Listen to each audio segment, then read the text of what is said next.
John Soane's museum in Lincoln's Inn Fields is a magical place.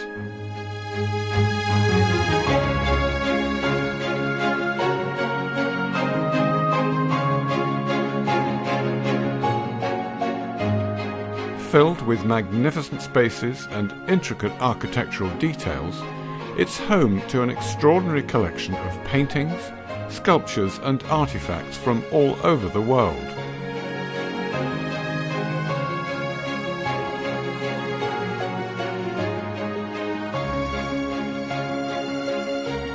John Soane was one of England's most visionary architects, responsible for many of London's most prominent Regency-era buildings. Before he died, Soane left the house to the nation and stipulated that it must be kept exactly as it was at the time of his death in 1837. But subsequent curators did make substantial changes. Whole areas of the house were remodelled. Works of art and artifacts moved or disposed of, and Soane's private apartments were turned into offices. In 2009, the museum started a massive restoration project dubbed Opening Up the Soane, aimed at putting the museum back to exactly the state it was in when Soane died. This series tells the story of that restoration. Filmed over a period of 6 years, it traces the research, the discoveries and the skills that made the transformation possible.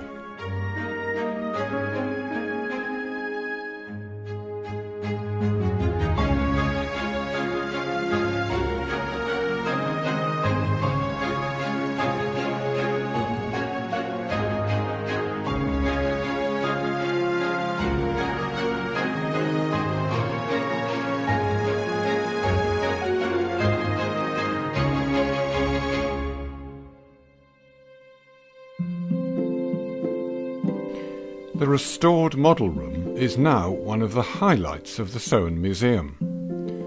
Soane used models extensively in his architectural practice, as well as collecting them as works of art. The model room is dominated by a massive model of the ruins of Pompeii. But inevitably, over the years, this magnificent room was dismantled and completely reformed. The model stand was cut down and removed. Even the Pompeii model didn't escape. It was cut in half. By the late 20th century, Soane's model room had become a mundane office. By 2013, the model room had been completely cleared, ready for restoration. The challenge now was to recreate it as it was at the time of Soane's death. This engraving of the model room was absolutely critical to the restoration of that room. First, it shows every detail of the model stand, with the models on the upper level now raised up on sort of sub-plinths, with models of Soane's own works arranged on every level of the great model stand in the centre of the room. On the right, you get a little glimpse of a bookcase with little Flaxman chessmen arranged on its shelves.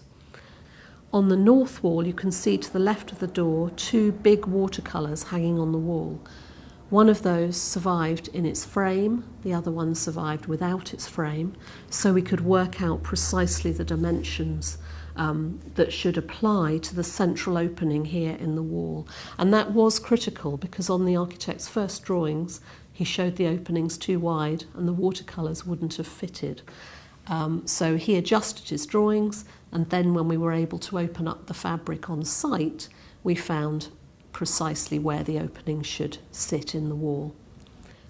It also shows the carpet, and from this engraving, combined with the watercolour in the British Library, we were able to recreate the carpet very precisely. Attention now turned to the imposing model stand and the detailed Cork model of the ruins of Pompeii that sits upon it.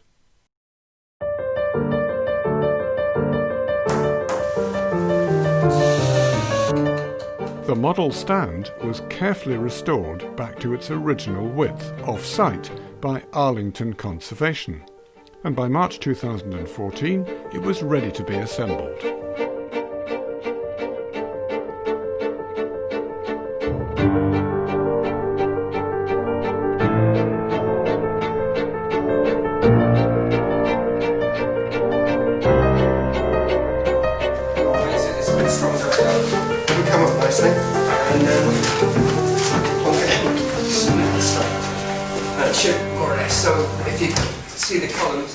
The next challenge was to restore the missing half of the Cork model of the ruins of Pompeii.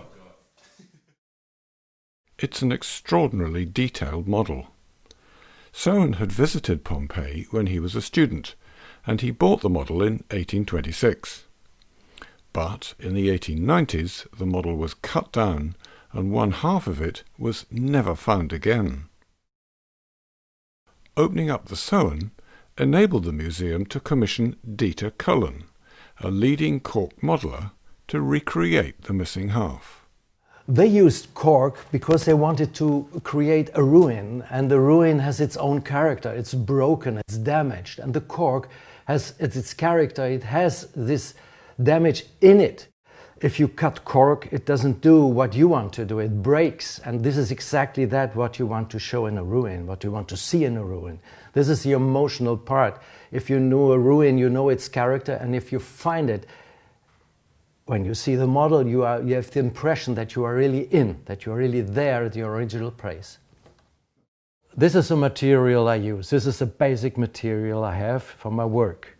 And you can see here's a rough side. It's the outer side of the tree. And what you see here is how they drill the bottle cork.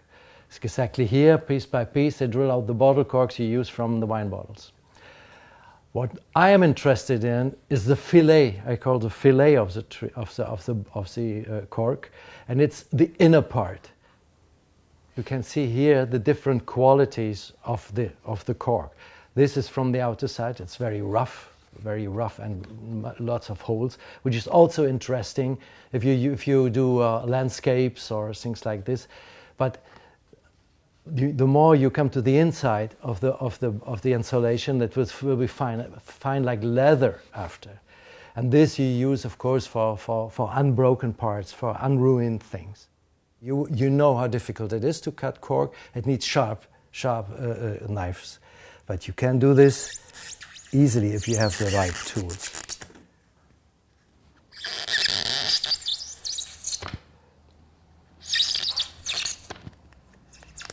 This is the fine quality. With this I can work, of course, with bigger pieces. It took Dieter a year to restore the existing model and to research and to make the missing half on the right. For me it was a big challenge to do this model. We had to use details from the old part of the model and put them into the new part. For example, the columns. You see here a row of columns we used, and we made molds from it to reproduce these lost columns. So it took a long time to finish this project. I think it was 1 year work. And when I at last saw the finished model, I was very surprised. It was such a powerful object, and for me it's a wonder that it looks today like maybe it looked like at Soane's time. John Soane also collected exquisite plaster models by the renowned French model maker François Fouquet, such as this one of the Arch of Hadrian in Athens. It's a miracle this model can be displayed at all, because this is how it looked after being badly damaged during a bombing raid in October 1940. It then sat gathering dust for 70 years until being restored as part of opening up the Soane. Now another damaged model is about to be restored as well. This one is also by Fouquet and is a faithful reproduction of the Choragic monument of Lysicrates, an ancient Greek monument whose design influenced neoclassical architects such as Soane.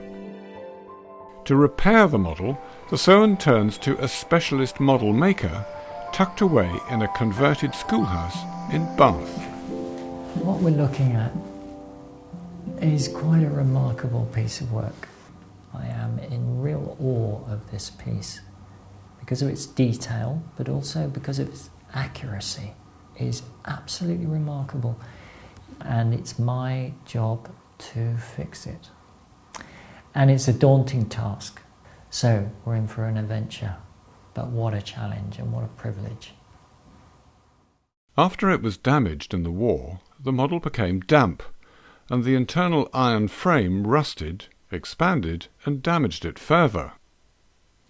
So Tim's first task is to remove the model from its wooden base, in order to check whether there is further internal damage.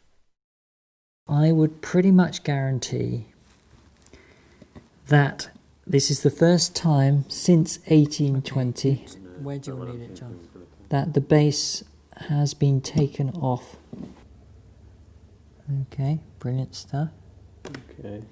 We there? Right, so I'm going to tilt it back and then we just... Removing the base could damage the delicate model even further. Tim and John have to work extremely carefully. I'm just going to try pushing this one up here. I'm not sure whether that... Yeah. Is it going up? Yeah. Okay, now we go round again then.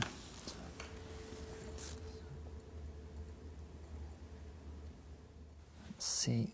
Yeah, she's going. Just going to winkle it now. Up she comes. Okay. You got the base, John? Yeah, I got the base. Whoa, here she goes. 200 years? Yep, 200 years. The first time this has been seen. Amazing. And I can't see that, but the camera can. So that's the view 200 years on. Mr. Fouquet was the last man to see that. Now we're just going to try and lift this, and we're going to do it by hand. The next task is to remove some of its loose pieces, causing as little additional damage as you possible. can feel with your fingertips what's going on here. So we're going to try and take this up. I might use that just to see whether we can lift it. So ever so gently, we're going to see where we are. Now, sat there. There we go. Oh, it's gone. So it's gone along the line that we thought it would go, which is brilliant, because this is stable, this line here. And we just pulled it out of the pocket there. And there we are. Fantastic. That's an excellent result. Now we just need to lift this completely clear. This is a result. Very happy. We can actually see that we've got to the bottom of the problem. There is no more excavation that we need to do, and therefore we can now start to reassemble. Brilliant. Now Tim can start making some of the missing pieces. He starts with the columns. The plaster must be mixed with water very thoroughly to eliminate air bubbles. Once mixed, it will set quickly. We've got about pot life time of probably 10 minutes. The plaster mix will be poured into a silicon rubber mould of a column. It's a very small mould.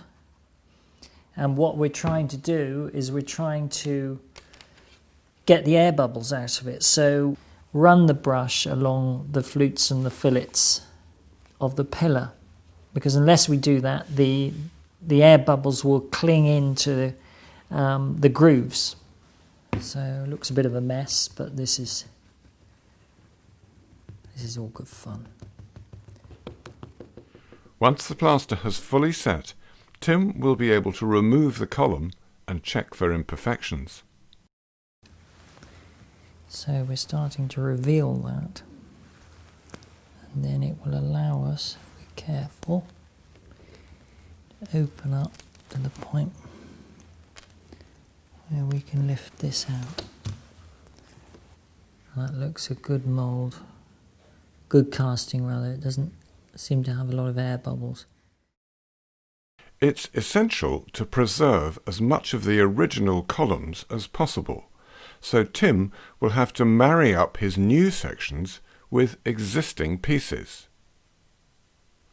First, he has to cut through all the columns to separate the top and bottom halves of the model.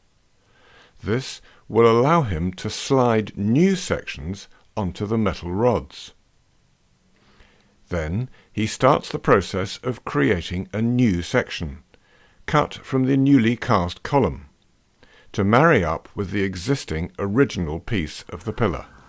And I do this by presenting it alongside the original part and marking up where the cut needs to be.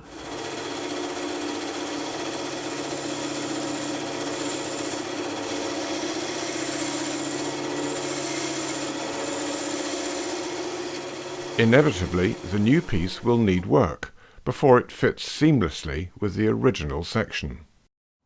So what I'm trying to do is to get as perfect a match as I can on this, which is quite challenging and it takes a time. So the way I do this is I present it along here. So I can see there's a high point on the back of this. And then I take this off and then pare this down very gently onto this face here.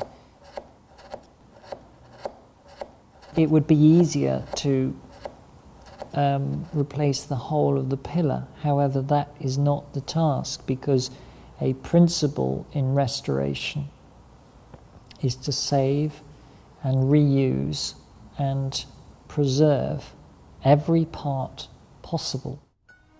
So that process has to happen again and again until we get that marrying up perfect. Once the two pieces match perfectly, Tim will glue them together and mount the glued piece onto the model. By the autumn of 2019, the repair is complete and the model has been returned to the model room at the Soane. The base has been repaired, the columns are complete,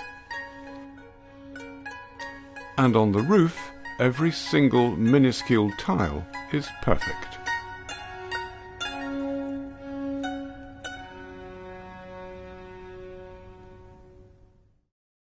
On the floor above the model room, Soane installed an ingenious light shaft which descends to the second floor private apartments. So the point of the light shaft in Soane's time was really to provide light down to the lower level to illuminate the second floor of the museum, which was his bedroom floor. But in about 1890, the curator James Wilde completely removed the light shaft and covered over the floor. So the Soane set about recreating the light shaft. They installed a new roof light and removed the flooring. But when they came to reinstate the pictures on the light shaft walls, there was a puzzle. One large picture simply didn't fit. Helen Dorey's deep knowledge of the archive would reveal the missing clue. Buried deep in the curator's draft inventory that was done during Soane's lifetime, she discovered a detailed listing of all the pictures on the light shaft wall, with one key piece of additional information that does not appear in the final version. There are lots of pictures listed, but the last one is number 414, a drawing of a design by the late Mr. John Nash for a Waterloo monument. And miraculously, above that entry is written, "On ceiling." And that was the critical, tiny piece of evidence that proved that the skylight was not one of Soane's normal half-round skylights, but was actually a rectangular skylight with a flat top to which a drawing could be fixed.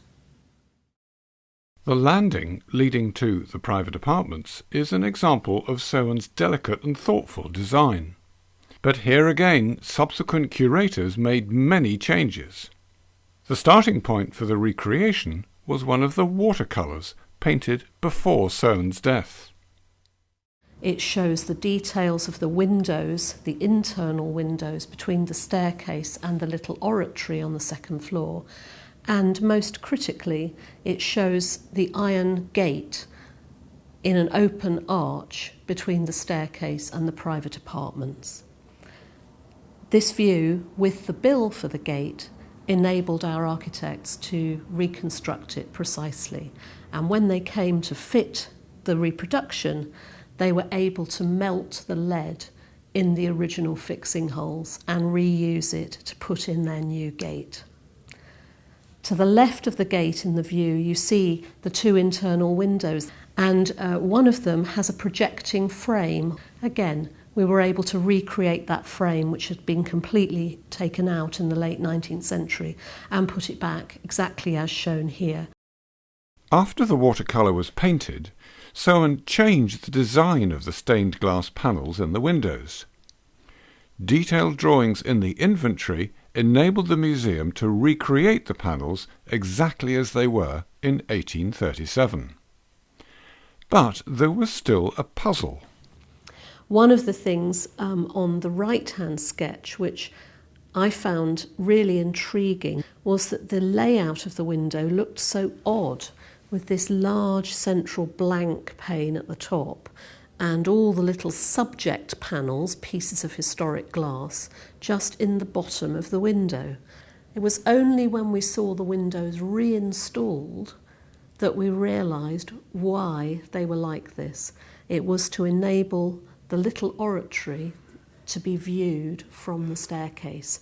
So these were not strange aberrations, but in fact viewing panels to allow Soane's visitors to appreciate the arrangement in a really tiny, narrow passage.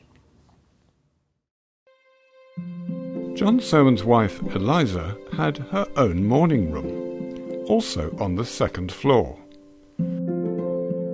But it too had been utterly changed and turned into an office. By 2014, the room had been gutted and restoration could begin. Today, it's filled with works of art and other objects and is exactly as it was in John Soane's time. The key to the restoration was the discovery of a Victorian engraving of the morning room. It's particularly crucial because it shows various aspects of the room that aren't recorded anywhere else. It shows where the little table that stands in the window was positioned, and it shows the positions of some of the works of art on the walls. But in particular, it shows the position of the large mirror to the left of the window. And this must have been Mrs. Soane's dressing mirror, in which she could have a look at her clothes before sallying forth into the rest of the house in the morning. It's placed not, as you would expect it, in the centre of the wall to the left of the window, but instead right up against the architrave of the window, with quite a gap to its left. And that seems to be an architectural conceit designed specifically by Soane. It's almost as if the mirror is a shutter that has been across the window and opened back against the wall.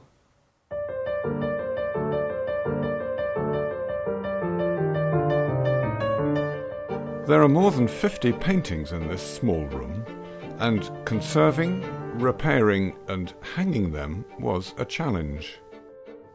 The approach we have here at the museum is always to see the rooms that Soane arranged and their contents as a complete work of art. He never put things into a space like this randomly. He always arranged things so that the objects had connections and resonances with each other. So it's really important for us that the collection should be arranged accurately as Soane arranged them. Some of them, like this one, had been really highly conserved within the last 20 years and was in very good condition, so all it needed was to be dusted and have a few small bits of damage repaired. But some of the others, particularly a lot of the small ones which had been in storage for many years, were in a very, very poor condition. So one like this was very dirty and it was damaged, so some of the little decoration, which is made of something called composition, was missing, so it looked really very shabby. The museum's approach to conservation is based on John Soane's own wishes when he persuaded Parliament that the house should be left to the nation.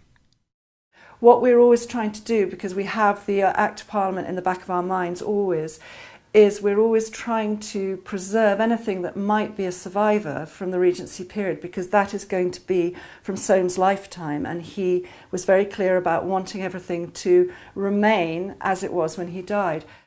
This approach can mean careful cleaning, but removing as little as possible of the original finish, except where the damage is severe. We cleaned it, we repaired all the areas that were missing little bits of decoration. I'm very happy with this kind of approach to treating the frames, because we haven't gone back to an earlier scheme, but we do still have a 19th century gilded surface, and even if it's post Soane's death, so it may be that it was re-gilded on the orders of the trustees in the 19th century because they felt it was looking shabby, it's still closer to Soane and his lifetime than an entirely new gilded surface would be.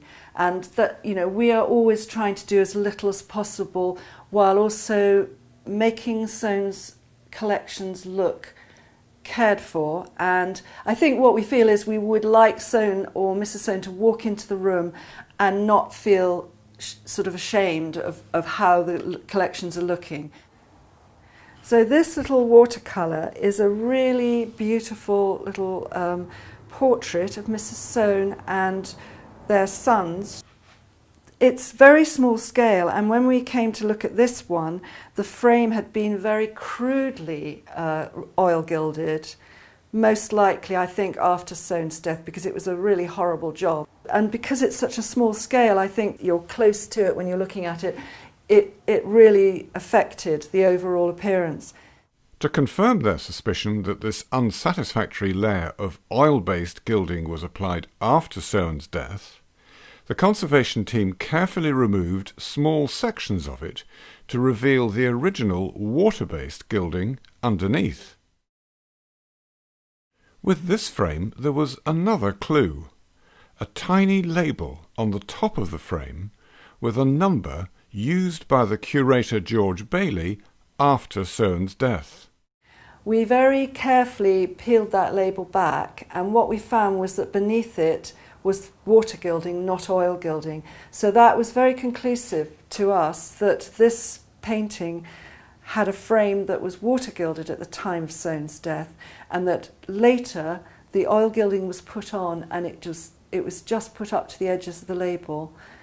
So that was really, really reassuring, and it made us feel very confident that it was fine to take the 19th century oil gilding off this frame.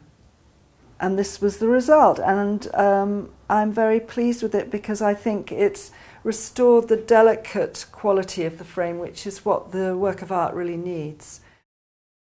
One of the other key elements in our approach to treating any of the objects in the Soane Museum is to preserve everything that is on that object. In the case of frames, this includes the backboards, which are often 19th century wooden backboards. On those backboards there is often a history of the picture. So there might be numbers written on, and sometimes those numbers are on paper labels, sometimes they're chalk. They also sometimes have framemakers' labels. All those things to us are part of the history of the object, and we want them to remain with it. Once the frame and the picture are restored, the original wooden backboard will be put back, but with a barrier layer of mountboard to protect the picture from the wood's acidity. Even the fixing rings and nails that the pictures hang on were carefully considered. Where possible, the originals were used, but if they were missing or damaged, they were replaced by specially made exact copies, carefully date-stamped to make clear that they were not originals. But sometimes a complete frame had to be recreated. About 100 years ago, the frame of this sketch of the coronation of William IV was replaced and the original frame was lost. But after careful research, the Soane found 2 black and white photos from 1911 that showed the original frame. This one shows the complete frame, but isn't high enough resolution to show the detail of the decoration. But in a second photo, on the extreme left, it's just possible to see one corner of the frame. But crucially, this photo does show details of the decoration. From these clues, the Soane could create a composite scale photograph of how the entire frame would have looked.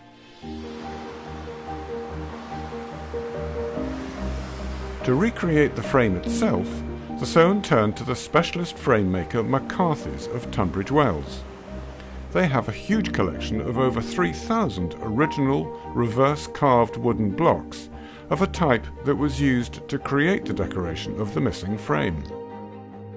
We were really excited by that because it gave us an opportunity to do what we love doing most, and that is investigating and creating authentic period originals.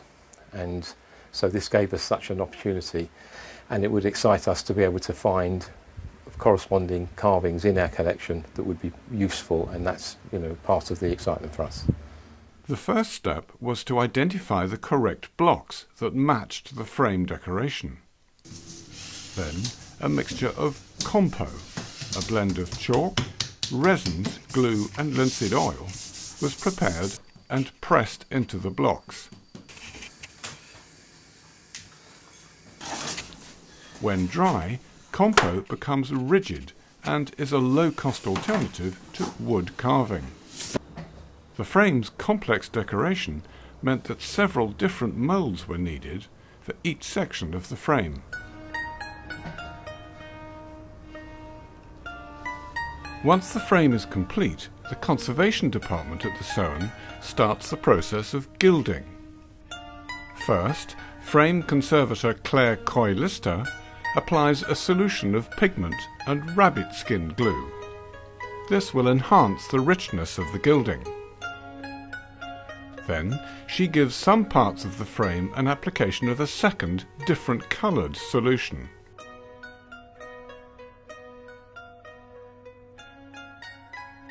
And when that has dried, the frame is ready for the gold leaf. It's so thin and light that a special guard protects it from drafts.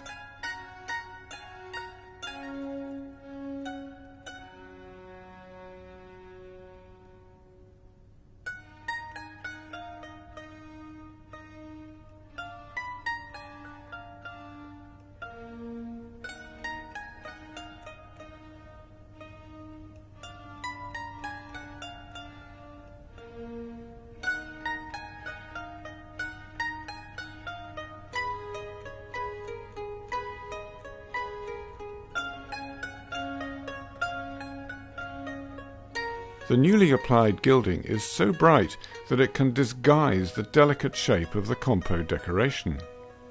The solution is toning. This means applying a mix of rabbit skin glue and watercolour and carefully rubbing and distressing the gilding to bring out the shape of the compo decoration.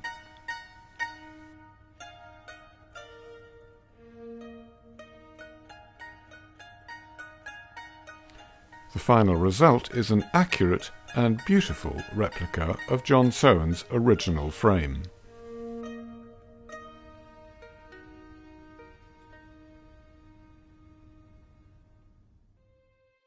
It wasn't only frames that required restoring. Many pictures also needed attention, like these works which had been damaged by flooding and by direct contact with acidic wooden backboards. The paper engravings are gently washed to remove the dirt and staining.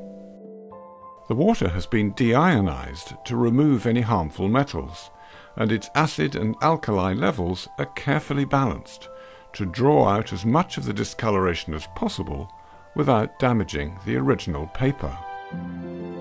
As the engraving is removed from the solution, some of the yellow dirt can be seen to float off. Some objects had suffered from the bomb that exploded near the museum in 1940. It damaged many of the ceramics in the museum, which were roughly taped back together and stored in cardboard boxes in the china pantry for the next 70 years. Opening up the Soane was an opportunity to restore them, so ceramics conservator Penny Bendel carefully lays out the separate pieces and starts the process of reforming the vase. Once the pieces are glued back together, she fills the tiny cracks between the glued fragments. The filler is a mixture of epoxy resin and a variety of pigments that will ensure that the colour of the filler precisely matches the original glaze. After many hours of careful work, the vase can go back on display in the bathroom, exactly where John Soane wanted it to be.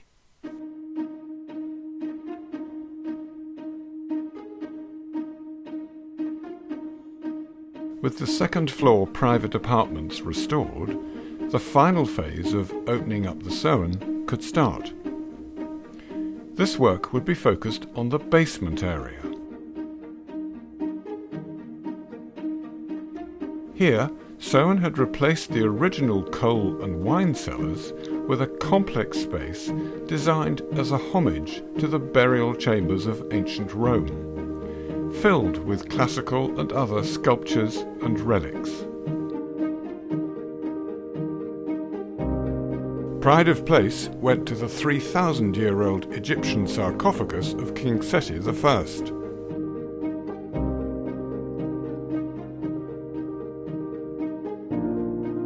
In a corner near the sarcophagus are the Catacombs, a collection of Roman marble cinerary urns.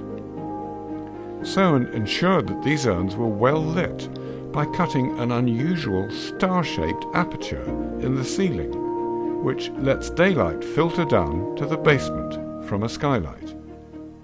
In the late 19th century, the aperture was blocked up and the catacombs completely changed. Reconstructing Soane's catacombs was one of the most challenging parts of the project, and that's in part why it came in phase 3. We left it till last. It's right in the heart of the museum, a tiny little space that builders had to have access to and that we had to knock down walls in and rebuild walls with all the risks of dust and disruption. Soane created this lovely little space in 1824 as part of the alterations he made to his basement to get the perfect setting for his newly acquired treasure, the sarcophagus of Seti I. And the point of this exciting space was to provide a sort of picturesque route through to see the heart of the basement with the sarcophagus shining at its centre. So visitors would explore the basement, getting glimpses of the coffin through the various openings between it and the adjacent spaces. And behind me you can see all the shelves that we had to recreate, made from very heavy-duty timber based on the evidence of the watercolours made in Soane's time. All the cinerary urns, very heavy marble objects, which were steam cleaned by our restorers Taylor Pierce Restoration, and various other objects that were conserved and brought back into this area from other parts of the museum. This little corner was like the essence of the Roman catacombs, squashed into a space hardly larger than a broom cupboard. When the starfish opening had been blocked up, the little lobby above it had also been changed, and it needed complete restoration.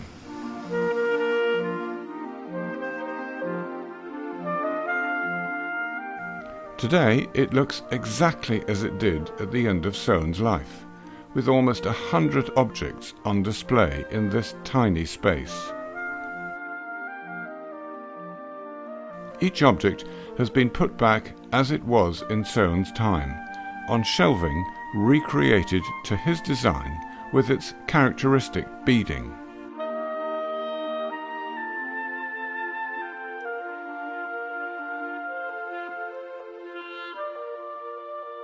Close to the breakfast room lobby is the dome area, which includes the magnificent Apollo of the Belvedere statue. In the late 19th century, the wall behind the statue had been opened up, thus scattering the light that falls on Apollo from the skylight above. One of the last restorations of Opening Up the Soane put this wall back, which intensified the light and bathed Apollo in a warm glow, as Soane had intended. It was a fitting climax to the Opening Up the Soane project. Today, Sir John Soane's magical museum is as he would have known it at the end of his life. And its improved facilities mean it can be seen and enjoyed and appreciated by many more people than he would have dreamed of.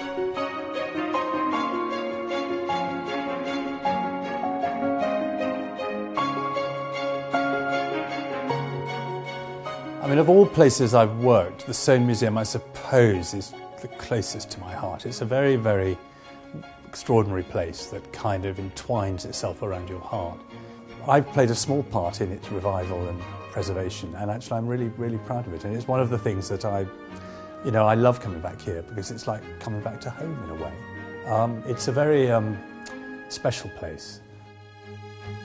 Opening Up the Soane, known affectionately within the museum as OUTS, has been a resounding success.